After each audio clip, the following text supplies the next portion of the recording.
जय बोलो देवादिदेव खजरा श्री भगवान महावीर स्वामी की जय जय जय। अहिंसा परमो धर्म की जय जय जय। परम पूज्य आचार्य गुरुवर श्री विद्यासागर जी महाराज की जय जय जय। पूज्यवर मुनि श्री प्रमाण सागर जी महाराज की, पूज्यवर मुनि श्री संधान सागर जी महाराज की, समस्त मुनि संघ की नमस्ते। अभी तक हमने अपने भावनाओं पर नियंत्रण और अनुशासन का पाठ पढ़ा, मूल्यों की प्रतिष्ठा की बात सीखी, पारिवारिक प्रेम और सौहार्द की कथा सुनी, समाज और राष्ट्र के प्रति अपने दायित्व का बोध पाया। विगत 8 दिनों में हमने बहुत सारी चीज़ें सुनी, समझी और लोगों ने अपनी अपनी भूमिका के अनुसार स्वीकारी भी। लेकिन ये सब चीज़ें तभी सार्थक है जब हम इन्हें उतारें, इन्हें अपने जीवन में उतारें। और आज इस प्रवचन श्रृंखला के समापन का दिन है, और समापन नहीं, पूरे 8 दिनों के विचार के मंथन का दिन है, उसके निचोड़ का दिन है। हमारे जीवन में तभी कुछ घटेगा जब वह हमारे भीतर उतरेगा।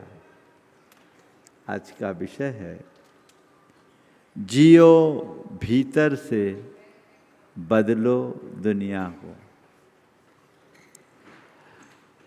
प्रायः जितने भी लोग मिलते हैं, लोगों के मुख से एक बात निकलती है, परिस्थितियों को बदलो, चीज़ों को बदलो, व्यवस्थाओं को बदलो, समाज को बदलो, देश को बदलो, है ना। प्रायः हम व्यवस्था को बदलने की बात सोचते हैं। संत कहते हैं व्यवस्था को बदलना हमारे हाथ में नहीं है, और व्यवस्था को बदलने के पहले अपनी अवस्था को बदल दो तो अव्यवस्था कभी होगी ही नहीं।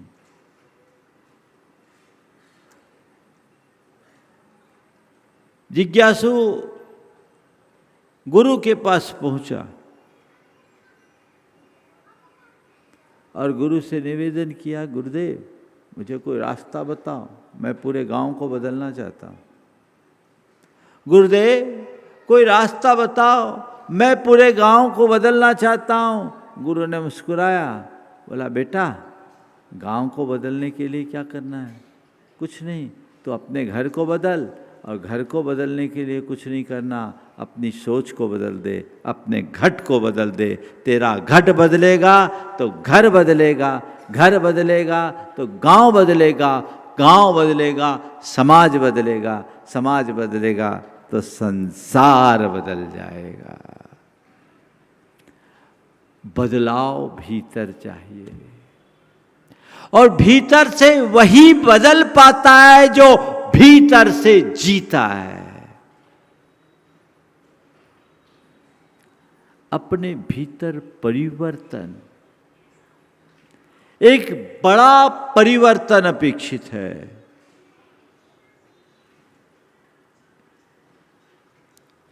हम लोग प्रायः एक दूसरे का अनुकरण करके चीज़ें सीख लेते हैं और कुछ बदलाव ले आते हैं, लेकिन ये बदलाव बड़ा उथला होता है और अल्पकालिक होता है। किसी की प्रेरणा या किसी के अनुकरण से हम आंशिक बदलाव लाते हैं, पर यथार्थ बदलाव तब होता है जब भीतर बदलता है। 3 स्थितियां हैं, वृत्ति, प्रवृत्ति और परिणाम। हम लोग प्रायः परिणामों को देखकर प्रवृत्ति को बदलना चाहते हैं। किसी चीज़ का रिजल्ट खराब दिखता है, अपनी प्रवृत्ति बदलते हैं। लेकिन प्रवृत्ति बदलने मात्र से काम नहीं होगा जब तक कि अंदर की वृत्ति न बदले, मनोवृत्ति न बदले, चाहे वह लोक जीवन की बात हो या लोकोत्तर साधना की। कई बार हम लोग धर्म के मार्ग में भी आगे चलते हुए ऊपर से तो बदल जाते हैं, लेकिन भीतर जैसा बदलाव चाहिए वो नहीं दिखता। हमारा जीवन कोई सामान्य जीवन नहीं है, हमारा जीवन एक साधना है रूपांतरण की, और वो रूपांतरण भीतर से होना चाहिए। हमारी सोच में बदलाव होना चाहिए, हमारे चिंतन धारा में परिवर्तन होना चाहिए। अपने अंतर उतर करके देखो कि मेरे अंदर के जो दोष और दुर्बलताएं हैं वे कैसे हैं। ये दोष और दुर्बलताएं 2 तरह की है, एक प्रवृत्तिगत, एक मनोवृत्तिगत। प्रवृत्तिगत दोष और दुर्बलताएं दूसरों को दिख जाती है, पर मनोवृत्तिगत जो दोष है, दुर्बलताएं हैं, दुर्भावनाएं हैं, वो खुद को ही पता लगता, दूसरों को नहीं। मेरी प्रवृत्ति कैसे है, इससे मेरी छवि बनती है, लेकिन मेरी मनोवृत्ति से मेरी चेतना संवरती है। लोग अपनी छवि सुधारने के लिए तो तत्परता दिखा देते हैं, अपनी चेतना के परिष्कार के लिए बहुत कम ध्यान दे पाते हैं। उसके लिए अपने मनोवृत्ति में झांक करके देखो कि मेरी सोच का स्तर क्या है, मेरी चिंतन की धारा कैसी है, मेरी चेतना की स्थिति कैसी है। वहां मैं विकृति से भरा हूं या उसमें कुछ विशुद्धि का संचार हुआ है। यदि उस दिशा में हम कुछ चिंतन करते हैं, विचार करते हैं, तो जो बदलाव होता है वो व्यापक, स्थायी और प्रभावकारी होता है। प्रवृत्ति बदल दिए, क्या हुआ? कई लोग ऐसे होते हैं, प्रवृत्ति तो बदल दिए। एक ने गुटखा छोड़ा, सिगरेट पीना शुरू कर दिया। किसी ने सिगरेट पीना बंद किया, छोड़ा तो गुटखा खाना शुरू कर दिया। किसी ने दोनों बंद किया तो सुगंधित सुपारी के नाम पर उसमें जर्दा मिला के खाना शुरू कर दिया। गए कहाँ? रही तो वही स्थिति। एक आदमी एक पंगत में गया, गुरुदेव के मुख से सुना, उदाहरण याद आ गया। पंगत में गया, संयोग से उस पंगत में केवल आलू की सब्जी बनी थी। अब सामने वाला बड़ा उलझन में पड़ गया कि भैया हमारे यहाँ आलू ही बना है और आपको भोजन भी कराना है, अब क्या करूँ, कुछ समझ में नहीं आ रहा है। उसने कहा कोई बात नहीं भाई, हम कॉम्प्रोमाइज़ कर लेते हैं, तुम आलू मत देना, झोल झोल दे देना, उससे हम अपना काम चला लेंगे। केवल झोल झोल दे देना, उससे हम अपना काम चला लेंगे। ठीक, सामने वाला भी सोचा इसका नियम पल जाए भाई, हम इसके नियम को भंग क्यों करें। तो जब आलू परोस रहा था तो आलू को रोकते हुए झोल झोल उसकी थाल में डाल रहा था, उसकी कटोरी में डाल रहा था। और जब झोल डालने लगा तो उसने कहा भैया जो अपने आप आ रहा है उसको क्यों रोक रहे, आंधो, जो अपने आप आ रहा है उसको क्यों रोकते हो। अगर मनुष्य की अंदर की मनोवृत्ति नहीं बदलती तो वो कोई ना कोई गली निकाल लेता है। जरूरत वृत्तियों के परिष्कार की है। जियो भीतर से, अपनी वृत्तियों को बदलो, अपनी मनोवृत्ति को बदलो, अपनी सोच की धारा को बदलो, अपने चिंतन की दिशा को परिवर्तित करो। जब तुम भीतर से बदलोगे तो सारी दुनिया में भी परिवर्तन दिखेगा। हमारे यहाँ एक बहुत पुरानी कहावत है, जैसी दृष्टि वैसी सृष्टि। तुम्हारे भीतर क्या है सब कुछ वैसा होता है।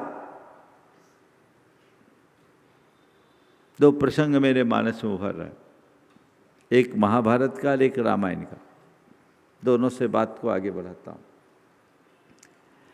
द्रोणाचार्य कौरवों और पांडवों को सरसंधान करा रहे थे जंगल में।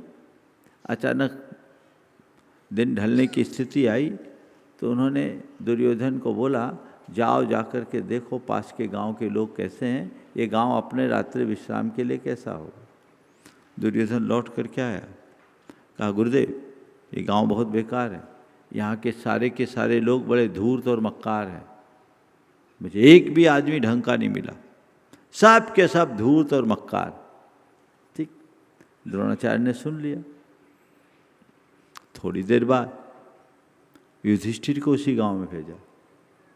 युधिष्ठिर गांव घूम के आए, कहा गुरुदेव बहुत अच्छा गांव है, गांव के लोग बड़े सभ्य और सरल हैं, अतिथि सत्कार को अपना परम धर्म मानते हैं, अपने लिए बहुत अच्छा होगा, सब बहुत अच्छे लोग हैं, बड़े उदार लोग हैं। गांव एक ही, दुर्योधन को सब धूर्त और मक्कार दिखे क्योंकि उसके हृदय में धूर्तता और मक्कारी भरी थी, और युधिष्ठिर को सब धर्मी और उदार देखें क्योंकि उनका चित्त धर्म और उदारता से संपन्न था। तुम्हारी दृष्टि यदि दुर्योधन जैसी होगी तो तुम्हें सब बुरा बुरा ही दिखेगा, और यदि तुम्हारी दृष्टि युधिष्ठिर जैसी होगी तो तुम्हें सब अच्छा अच्छा ही दिखेगा। आपके चश्मे में यदि धूल लगी हो तो क्या होता है, सब धुंधला धुंधला दिखता है ना। चीजें धुंधली नहीं होती, दृष्टि धुंधली हो जाती है। संत कहते चीजों को साफ करने में अपनी शक्ति खपाने की जगह कांच को साफ कर लो, चीजें अपने आप साफ हो जाएगी। दुनिया को बदलने की जगह अपनी दृष्टि को बदल दो, दुनिया अपने आप बदल जाएगी। जब हम दूसरों को देखते हैं तो शिकायतें और अपेक्षाएं बढ़ती है जो हमें दुखी करती है, और जब अपने भीतर देखते हैं तो हमारे मन में संतुष्टि और संभावनाएं दिखती है, सब चीज़ें अच्छी हो जाती है। बदलाव ऐसे ही होता है। जब रामायण पूरा हो गया, एक साधुवाद समारोह चल रहा था लंका विजय के बाद। सारे जितने भी बड़े बड़े वीर योद्धा थे वे अपने युद्ध के पौरस की गाथाएं सुना रहे थे। उसी मध्य हनुमान जी ने अपनी गौरव गाथा सुनाते हुए जब बात की और लंका जाने की, सीता के शोध की, लंका जलाने की चर्चा करते करते अशोक वाटिका की बात की। उन्होंने कहा लंका सोने की थी, मैंने उसे भस्म कर दिया। अशोक वाटिका बड़ी अद्भुत वाटिका थी, मानो दिव्य स्वर्ग ही हो। पर उसकी एक विशेषता थी, वहां जितने भी फूल थे सबके सब लाल थे। जितने भी फूल थे सबके सब लाल थे। सीता जी वहीं बैठी थी। उनने हनुमान को टोकते हुए कहा, हनुमान क्या बोल रहे हो, तुम तो थोड़ी देर के लिए आए, मैं तो वहां लंबे समय तक रही, मुझे तो वहां एक भी लाल फूल नहीं दिखे, सबके सब सफेद थे। अब हनुमान जी के माथे में मिथ्या बोल ही नहीं सकता, वो भी श्री राम के सामने, सब लाल थे। सीता कही कि मैं थोड़ी मिथ्या बोलूंगी, मुझे तो एक भी लाल नहीं दिखे, सब के सब सफेद थे। रामचंद्र जी ने बीच में हस्तक्षेप करते हुए कहा, उलझो मत, दोनों सही हो, उलझो मत, दोनों सही हो। सब लोग कहे दोनों कैसे सही होंगे?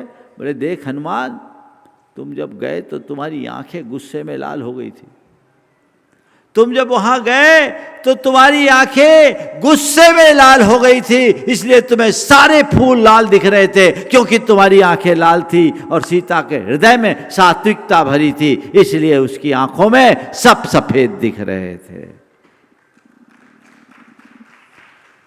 प्रसंग हमें यही बताता है कि चीजें हमारे दृष्टिकोण पर निर्भर करता है। बदलाव अंदर आना चाहिए, सबको बदलना है।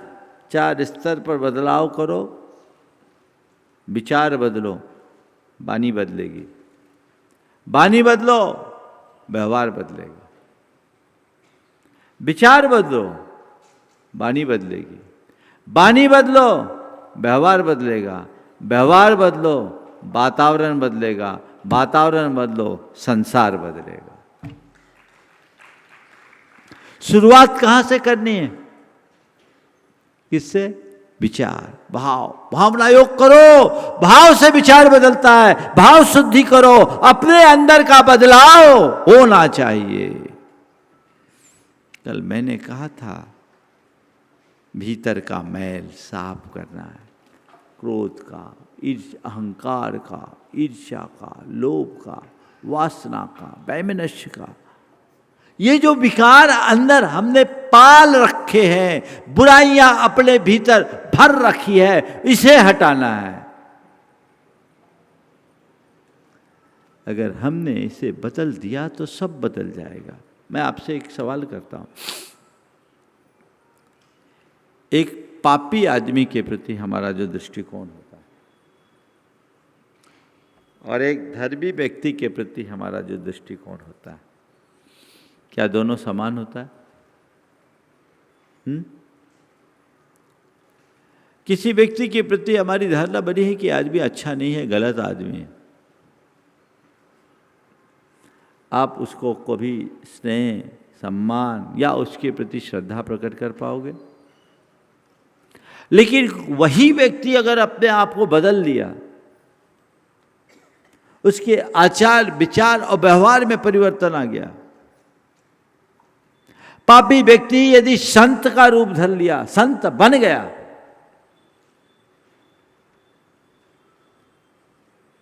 तो उसके प्रति आपका पुराना दृष्टिकोण रहेगा या बदल जाएगा? बदलेगा कि नहीं? बदल गया। क्यों बदला? वो बदला इसलिए उसके प्रति मेरा दृष्टिकोण बदल गया। मैं आपसे कहता हूं, जिस दिन तुम खुद को बदल लोगे, सारी दुनिया की दृष्टि तुम्हारे प्रति बदल जाएगी, और दृष्टि बदल गई तो सृष्टि बदल गई। ये मान करके चलना, जियो भीतर से, बदलो दुनिया को। भीतर के संसार को बदलोगे तो बाहर का संसार बदलेगा। उसके लिए अपने विचारधारा को बदलना है, अपनी सोच में सकारात्मकता को प्रतिष्ठित करना है। चीजों को किस एंगल से देखते हो, सकारात्मक या नकारात्मक? बोलो। जैसा देखोगे वैसी चीजें दिखेगी। चीजें तो अपनी जहां है सो है। सोच अगर सकारात्मक होगी, विचार तुम्हारे निर्मल और पवित्र होंगे, तुम्हारी वाणी में मधुरता आएगी, और वाणी में मधुरता होगी तो व्यवहार में विनम्रता आएगी। और जब तुम्हारे विचार, तुम्हारी वाणी और व्यवहार तीनों सकारात्मक होंगे तो वातावरण बदलेगा, और जब वातावरण बदलेगा तो संसार अपने आप बदल जाएगा। लेकिन लोग संसार को ही बदलने की कोशिश में लगते हैं, खुद को बदलने का कोई प्रयास करना नहीं चाहते। संसार को बदल कर क्या पाओगे? बदलना ही संभव नहीं है। एक बार एक सज्जन आए, मुझसे टाइम लिया, समाज सुधारक थे, टाइम मांगा और कुछ पॉइंट्स लेकर आए। मैंने दे दिया टाइम। उनने समाज में व्याप्त अनेक प्रकार की बुराइयों को रेखांकित किया। महाराज ये बदलना चाहिए, ये बदलना चाहिए, ये बदलना चाहिए, ये बदलना चाहिए। करीब 15 मिनट तक मैंने उनकी सब बातों को धैर्यपूर्वक सुना और मैंने उनसे कहा कि आपने जितनी बातें बताई है ये सब समाज के लिए उपयोगी है और ये सब बातें चाहिए, समाज में बदलाव जरूरी है, पर मैं चाहता हूँ इसकी शुरुआत आप स्वयं से कीजिए, अपने घर से कीजिए। वो आदमी धूम्रपान करता था और रात्रि भोजन करने में गर्व महसूस करता था, मंदिर कभी धोखे से भी नहीं जाता था। हमने कहा आप समाज में बदलाव चाहते हो, पर समाज को तभी बदल पाओगे जब पहले अपनी स्वीकार्यता जगाओगे। तुम्हारा आचरण ही ऐसा नहीं, तुम समाज को क्या आदर्श दे पाओगे? तुम्हारी कोई सुनेगा ही नहीं। महाराज ये बदलाव होना चाहिए, मैं तो ऊपर के बदलाव पर भरोसा नहीं करता। हमने कहा ठीक है, मुझे जितना समय देना था दे दिया और चले गए। उनके जाने के बाद मेरे मुख से 4 पंक्तियां निकली, आपके तर्क महामारक हैं, दर्जनों डिग्रियों के धारक हैं। आपके तर्क महामारक हैं, दर्जनों डिग्रियों के धारक हैं, कोई कैसे इन्हें सुधारेगा? आपके तर्क महामारक हैं, दर्जनों डिग्रियों के धारक है, कोई कैसे इन्हें सुधारेगा? जब से पैदा हुए सुधारक है। कुछ ऐसे लोग हैं जो पैदाइशी सुधारक होते हैं, उनके जीवन में कोई खास परिवर्तन नहीं आ सकता। तो अपने जीवन में उस परिवर्तन को घटित करने के लिए हमें चाहिए कि हम अपने भीतर बदलाव लाएं। भीतर से जीने के 4 चरण हैं। स्वीकार, सबसे पहले अपने अंदर स्वीकारता का भाव होना चाहिए। मेरे जीवन में जो भी है, जो गलतियां हैं, मेरे जो दोष हैं, मेरी जो दुर्बलताएं हैं, मैं उन्हें दूर करूंगा। उसको मैं स्वीकारूं, उसको मैं समझूं, उसको मैं जानूं, तब न काम होगा। स्वीकार करो, अपने आप को उसके लिए तैयार करो। अपने भीतर क्या है इसका आकलन करके देखो। अधिकतर लोग अपनी कमजोरियों को कमजोरी के रूप में देखना ही नहीं चाहते, बल्कि ज़्यादातर लोग तो उसे ही अपनी विशेषता मानने का भ्रम पाले रहते हैं। यह अज्ञान है, इससे बाहर निकलना होगा। अपने अंदर जो है, अपनी जो स्थिति है, उसे स्वीकारना है। जब तक हम स्वीकार की बात नहीं करेंगे, तब तक भीतर से कुछ भी बदलाव नहीं होगा। स्वीकार करें, स्वीकार करने के बाद संयम लाएं।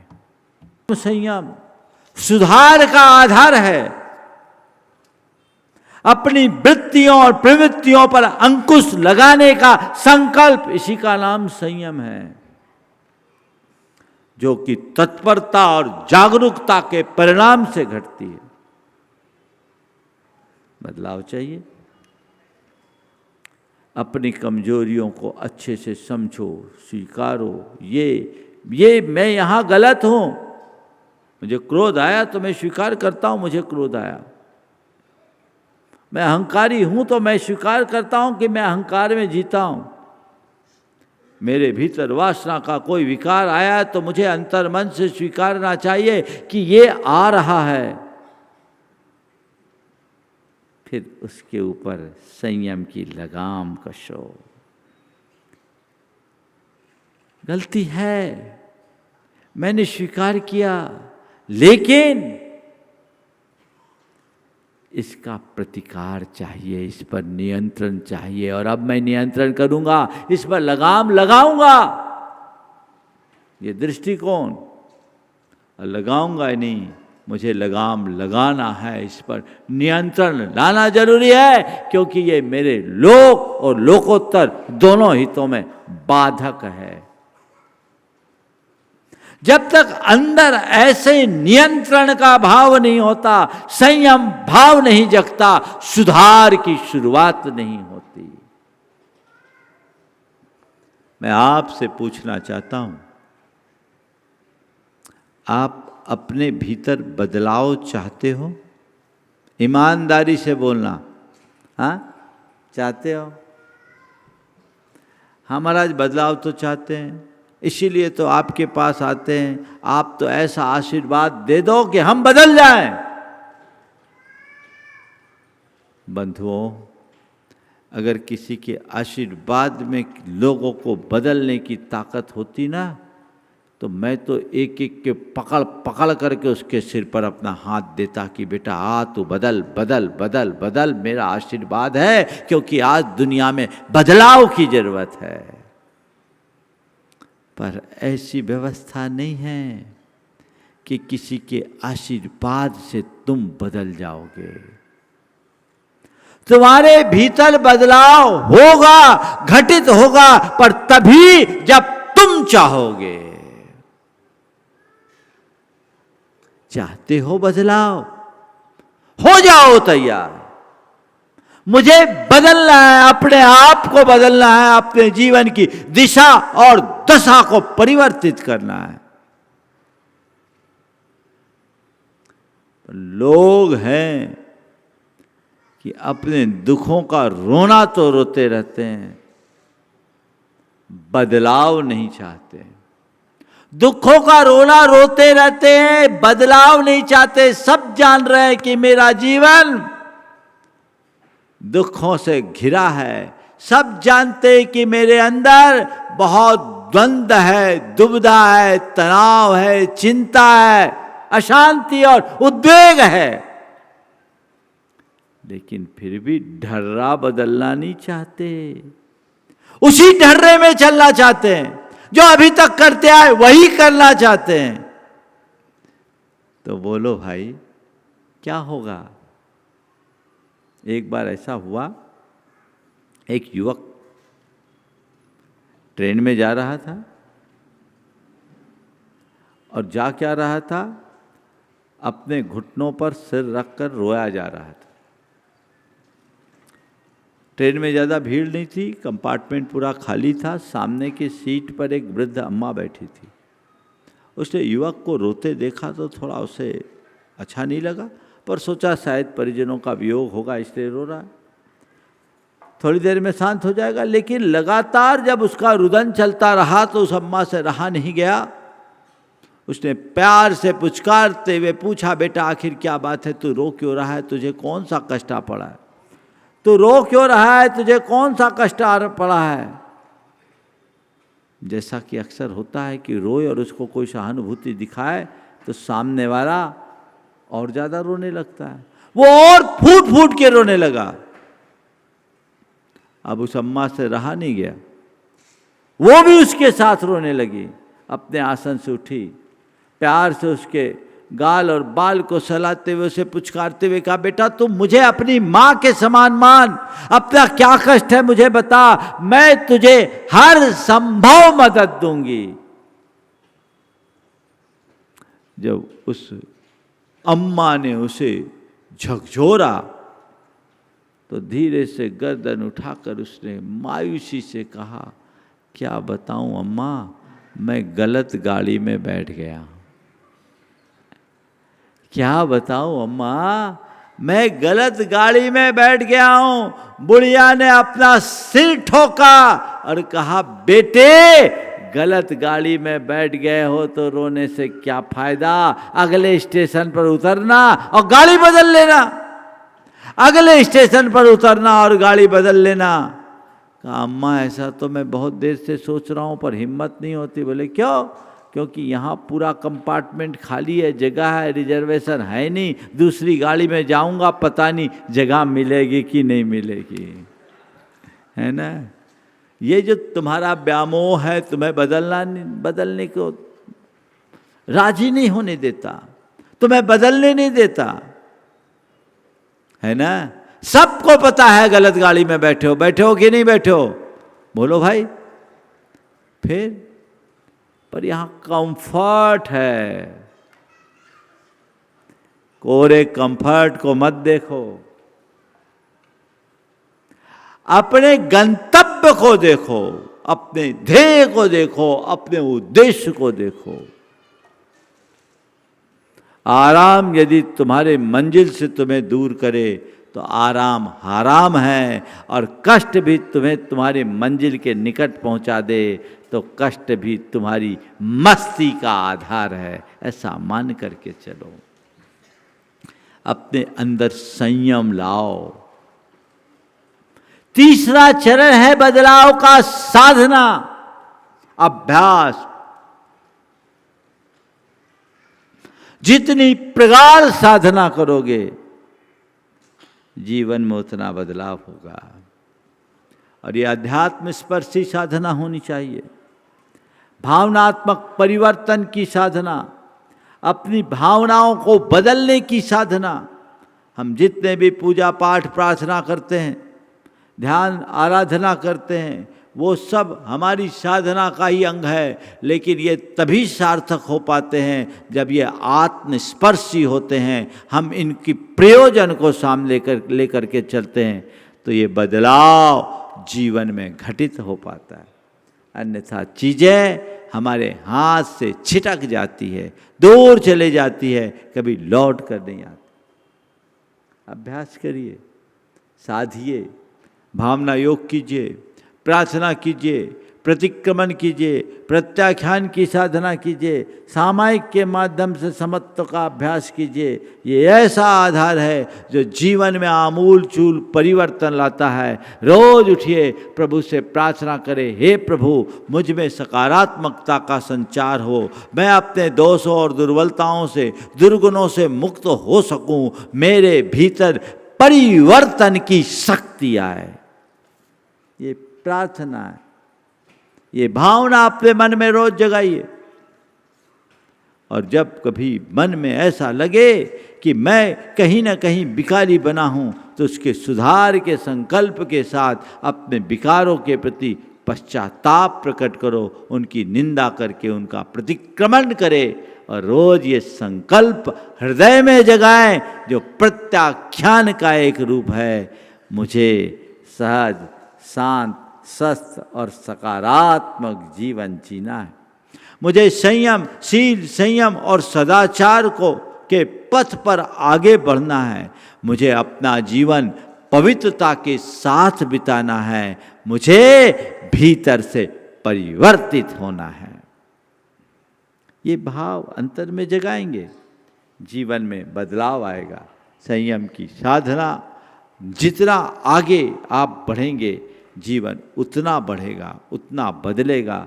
और फिर जो सामायिक का अभ्यास है, शुद्ध आत्म तत्व के प्रति उन्मुखता का भाव, ये जीवन के बदलाव का बड़ा कारगर निमित्त बनता है। ऐसा मनोभाव अंतरंग में जगना चाहिए।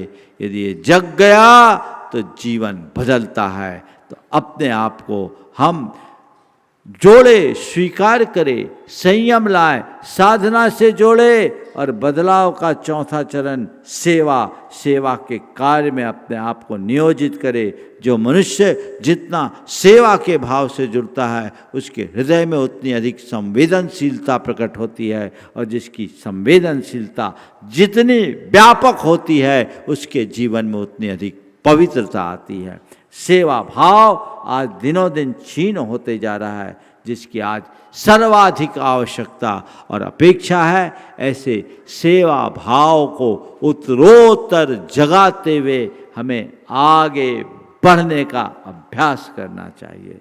इसलिए मैं कहता हूँ, जियो भीतर से, बदलो दुनिया को। हम भीतर से कितना जी रहे हैं और कैसे जी रहे हैं। बाहर तो सब बहुत अच्छे दिखते हैं, भीतर का क्या हाल है ये हमें देखना है।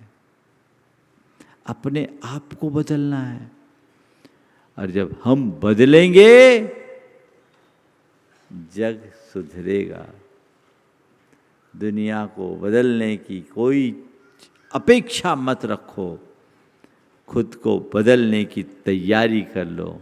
सब कुछ आपो-आप परिवर्तित होगा और तुम्हें तुम्हारी उपलब्धियों के एक नए मुकाम तक पहुंचाएगा। वो दृष्टिकोण भीतर विकसित होना चाहिए ताकि बदलाव घटित हो सके और जीवन आगे बढ़ सके, जीवन को ऊंचा उठाया जा सके। बंधुओं, 9 दिनों तक लगातार विविध विषयों के माध्यम से हमने सब वर्ग को अलग अलग तरीके से जो मुझसे बन सका मार्गदर्शन देने का प्रयास किया। अब आपके ऊपर है कि आप इसके बाद क्या करते हैं, कैसी शुरुआत करते हैं और अपने जीवन में क्या कुछ घटित करते हैं। हमें चाहिए कि हम जीवन के मूल को, उसके मर्म को ठीक रीति से पहचानें और न केवल पहचान कर अपने जीवन में आवश्यक और अपेक्षित सुधार करें ताकि हमारे जीवन का पथ प्रशस्त हो सके। बंधुओं, आज कहने को ये इस श्रृंखला का समापन हुआ है, पर प्रवचन का समापन अभी नहीं है। प्रवचन तो पूरे चातुर्मास तक रोज किसी न किसी रूप में चलना ही है। समय आप सबका हो गया है, मैं यहीं पर विराम लूँगा। बोलिए परम पूज्य आचार्य गुरुवर श्री विद्यासागर महाराज।